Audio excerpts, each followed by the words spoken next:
आया उज्जैन के प्रमुख समाचार आपके सामने प्रस्तुत करें। गंगा दशहरे पर क्षिप्रा की पूजा अर्चना की गई। क्षिप्रा परिक्रमा यात्रा का 23वीं यात्रा पूर्ण रूप से संपन्न हुई। आज उस यात्रा का समापन और समापन के अवसर पर सीएम डॉक्टर मोहन यादव क्षिप्रा को 300 फीट से अधिक की चुनरी भेंट करेंगे और अनेक प्रकार के सांस्कृतिक कार्यक्रम हो रहे हैं, आध्यात्मिक कार्यक्रम भी हो रहे हैं। ठीक है, चलिए आइए अब दूसरी हम ये बात करते हैं सड़कों पर अतिक्रमण। सड़कों पर भयंकर रूप से अतिक्रमण हो रहा है तो किसी प्रकार की कोई कार्रवाई नहीं हो रही। अतः हमारा एक सुझाव है कि सड़कों पर और सरकारी जमीन पर अतिक्रमण करने वालों के खिलाफ रासुका की कार्रवाई तत्काल की जाए और दंडात्मक कार्रवाई भी की जाए। देखिए क्या होता। अब मामला आता है सती गेट का। सती गेट पुरातत्व विभाग की धरोहर है, उसकी सीमांकन का निर्धारण होना चाहिए। सती गेट सेंटर में होना चाहिए, दोनों तरफ उसके रोड होना चाहिए। ये नागरिकों की मांगे, जनता की मांगे। तो पुरातत्व विभाग जल्दी से सीमांकन करे और नगर निगम को सूची दे। नगर निगम जिन्होंने अतिक्रमण कर रखा है दोनों साइड, वो अतिक्रमण तत्काल हटाए और अतिक्रमणकर्ताओं के खिलाफ कठोर कार्रवाई करे। एक यहाँ पर भाजपा नेता अपनी संपत्ति बचाने के लिए, अपने कुछ हिस्सा बचाने के लिए नाटक कर रहे हैं कि नहीं ये नहीं होना चाहिए, रोड नहीं होना चाहिए, जबकि 99% जनता चाहती है कि सती गेट सेंटर में हो और दोनों तरफ रोड बने। और कोई सती माता है जो सती गेट है ना, ये कोई मंदिर नहीं है। ये तो पुजारी ने जबरदस्ती मुखौटे लगा दिए। राजस्थान में सती हुई थी, उसकी स्मृति में ये यहाँ पर एक स्तंभ लगाया गया था। ये वो स्तंभ है और वहाँ पर स्तंभ के बाद लाल कपड़ा बंधा हुआ है, उस पर सरबन सब पूजे हुए हैं। किंतु पुजारी ने क्या किया कि उनको सिंदूर लगा के जो लेख लिखा हुआ है ना, उसको मिटाने का पहल किया। अब धूल भरी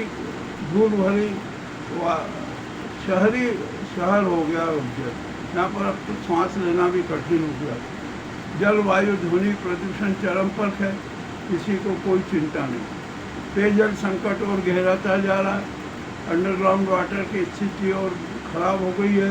गंभीर डैम पूरा सूख गया है, पर यहाँ पर किसी प्रकार का कोई उपाय नहीं किए गए। फिर हमारा आज सुझाव है कि सब काम छोड़ दीजिए। गंभीर डैम का दूसरा चरण युद्ध स्तर पर पूरा कीजिए। उज्जैन को 200 साल तक समस्याओं का सामना नहीं करना पड़ेगा। अब देखते हैं क्या होता है। ये तो सुझाव है, कोई माने न माने क्या कैसे। अब यहाँ पर साधु संतों की स्थिति बड़ी खराब है। ये साधु संत न जाने कितने प्रकार के नाटक किया करते हैं और करते ही रहेंगे, ये भी तय है। अखाड़ा परिषद के अध्यक्ष रविंद्र पुरी जी का जब हमने रिकॉर्ड देखा ना और हमने उनकी जानकारी निकाली तो बड़ा अति रोचक निकला, वो भी हम प्रस्तुत करेंगे। अब यहाँ पर हमारे यहाँ की जनता भी है ना, बहुत महानिद्रा में। वो अपने अधिकारों के प्रति और शहर को स्वच्छ और सुंदर बनाने के लिए प्रतिबद्ध नहीं लगती है। यहाँ पर तो मामला बड़ा विचित्र हो गया क्या, कितने जनकट हो रहे हैं, किसी को कुछ परवाह नहीं। आराधना स्थल जितने भी हैं ना, वहाँ की भी बड़ी विचित्र स्थिति है। अभी एक घोषणा आई कि महाकाल क्षेत्र के आस पास में जितने भी आराधना स्थल है 8 करोड़ के लागत से उनको संरक्षित किया जाएगा, उनको आकर्षक बनाया जाएगा। बढ़ाओ खूब बनाओ भाई, हम कहाँ नकारा करते हैं, जनता भी स्वागत करती है। परंतु एक बात को ध्यान रखो कि जो शहर की जनता है ना, उसको भी तो ये कहो कि भैया तुम अपने आप को आराधना स्थल बना लो, अपने आप को मंदिर बना लो। पर वो ऐसा कोई नहीं करेगा। ठीक है, जो भी करो। और यहाँ पर दिखावे के दान और धर्म की जो नाटक हम देख रहे हैं ना, बड़ा विचित्र हो रहा है। कोई भी व्यक्ति है ना, सच्चा आध्यात्मिक और कट्टर धार्मिक नहीं बनना चाहता, कट्टर आध्यात्मिक नहीं बनना चाहता। दिखावे और दान के धर्म में उसका विश्वास है। अब क्या किया जाए। ये सनातन बस सनातन सनातन सनातन वो करते रहेंगे। और यहाँ पर कितने प्रकार के नाटक हो रहे हैं, कोई किसी को परवाह नहीं। गुंडागर्दी चरम पर है, कोई रोकने वाला नहीं। चाकूबाजी हो रही है, कोई रोकने वाला नहीं। अनेक प्रकार के विवाद हो रहे हैं, कोई रोकने वाला नहीं है।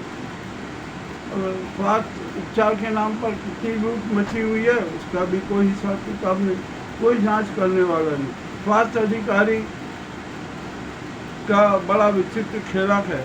हम उस खेले को भी जनता के सामने प्रस्तुत करेंगे। खैर, आज तो इतने ये महत्वपूर्ण समाचार आपके सामने प्रस्तुत है। आपको कैसे लगे? ये समाचार कड़वे जरूर हैं, परंतु शहर के स्वच्छता के लिए अनिवार्य है, इंसान को चैतन्य करने के लिए अनिवार्य है। तो आज हम संकल्प कर लें कि हम है ना कट्टर धार्मिक नहीं, कट्टर आध्यात्मिक बनेंगे। और महाकाल मंदिर की स्थिति तो बड़ी विचित्र है। धनखोरी के आलम हो ही रहे, वहाँ पर शातिर ठगी चल रही है और वो भी रुक नहीं सकती। अब मामला जो भी है ना, सब आपके सामने है। अब यहाँ पर कितने लोग बनेंगे? वहाँ का लोग बन गया, काल भैरव लोग बनेगा, और भी लोग बनेगा। अरे तुम तो उज्जैन को है ना लोग ही बना दो, हर तरफ लोग बना दो, कोई दिक्कत नहीं। अब मार्ग चौड़ीकरण हो रहा है ना, तो उपमार्गों का चौड़ीकरण भी जरूरी है।